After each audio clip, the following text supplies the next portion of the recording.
बुधवार को सीपीआईएम के कार्यकर्ताओं ने रैली निकालकर अपने प्रत्याशी के पक्ष में मतदान की अपील की। वहीं गांधी चौक पर सीपीआईएम के मोहम्मद इकबाल ने बताया कि पूरे झारखंड राज्य में एकमात्र राजमहल लोकसभा सीट पर हम लड़ रहे हैं। यहां इंडिया गठबंधन के प्रत्याशी विजय हंसदा ने जनता के लिए है और न ही पार्टी हित के लिए। इन्होंने 10 वर्षों तक अपनी गोटी शेकने का काम किया और इसके कार्यकाल में एक भी काम जनता के हित में नहीं हुआ। गंगा जल परियोजना वर्षों बाद भी अधर में लटकी हुई है और उम्मीदवार बहुमत के साथ विजयी होंगे और सांसद तक आवाज जनहित में उठाएंगे और विकास के लिए लड़ेंगे। तो ये जो 18वीं लोकसभा चुनाव है, इस चुनाव में जो है राजमहल में सीपीआईएम का कैंडिडेट गोविंद सोरेन है और गोविंद सोरेन के समर्थन में आज ये रैली निकली है। और मुख्य रूप से हम इस राजमहल में सीपीआईएम जो लड़ रहे हैं, पूरे झारखंड में सीपीआईएम एक ही सीट पर राजमहल से लड़ रही है। यहाँ पर इंडिया गठबंधन के साथ सीपीआईएम भी है और यहाँ सीपीआईएम के दूसरे सीपीआईएम को छोड़ करके यहाँ जेएमएम के कैंडिडेट भी है।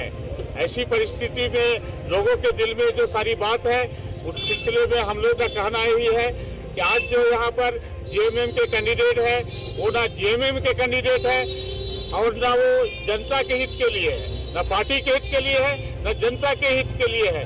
वो जो है पिछले दिनों से पिछले 10 वर्षों में पूरे ये राजमहल को बेचने का काम किया है। वो अडानी पावर प्लांट का जो है अगुवाई कर रहा है, वो आपका जो है जो आपका ये है उसकी अगुवाई कर रहा है। यहाँ पर जो है राजमहल में जो गंगा है, इस गंगा से जल जो है काफी संख्या में काफी मात्रा में जल जो है जा रहा है अडानी पावर प्लांट में। उस अडानी पावर प्लांट को जो है उस जल को दे रहा है और ये सारी स्थिति में गंगा सूख रहा है।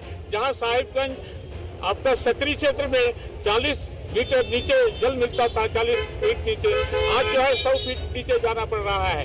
जल का संकट हो रहा है, केवल जल वहीं से ये जा रहे नहीं रहा है, राजमहल के में भी जल जो है वहाँ अडानी पावर प्लांट में जा रहा है। तो कुल मिलाकर के ये सारी स्थिति है। और पिछले दिनों आपका अडानी पावर प्लांट बैठने के दौर में और कोयला का जो है निकालने के लिए वहाँ जिस ढंग से बोरी जोड़ में जनता के जमीन को, आदिवासियों के जमीन को जिस ढंग से बुलडोजर से जो है वहाँ के फसल को बर्बाद किया गया और उसको विस्थापित किया गया, उस विस्थापन के खिलाफ में यहाँ के सांसद एक शब्द भी नहीं बोले।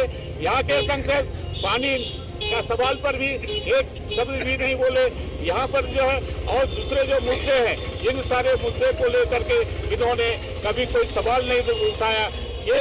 ये यहाँ की और जो महत्वपूर्ण बात है कि लगातार जो है प्रचार चल रहा है कि ये पूरे झारखंड विशेष करके संथाल परगना जो है ये हब बन रहा है बांग्लादेशियों का। ये सारा जो प्रचार चल रहा है, ये झूठी प्रचार के खिलाफ में वो एक शब्द नहीं बोल रहा है, क्योंकि यहाँ पर जो है बांग्लादेशी घुसपैठ है। इसकी जिम्मेवारी जो है किसकी है? इसकी जिम्मेवारी जो है हमारे देश के जो है वो मंत्री अमित शाह है। अमित शाह को जो है बॉर्डर का सिक्योरिटी सुरक्षा देखने की जिम्मेवारी है। कैसे बांग्लादेश से लोग आ रहा है, इन सारे बांग्लादेशी लोगों को पकड़ने की भी जिम्मेदारी उसको है, लेकिन वो जिम्मेदारी निभा दे रहे हैं। और इतने बड़े मुद्दे को लेकर के जो बात हो रही है, रोजाना ये बात चल रही है, इसके खिलाफ में ना संसद में कोई सवाल को जो है स्थानीय संसद उठाया और ना आपका यहाँ पर कोई मीटिंग में उन सारी बात का जो है पर्दाफाश किया। लगातार जो है प्रोग्राम कर रहे हैं, इस सवाल पर हमारे कैंडिडेट जीतेंगे। तो इसी स्थिति में जो है हमारे कैंडिडेट जो है संसद में इन सवाल को जो है बड़े जोरदार तरीके से उठाएंगे और मैदान में पार्टी इसको लेकर के संघर्ष करेगी। क्या नाम है आपका? मेरा नाम मोहम्मद इकबाल है।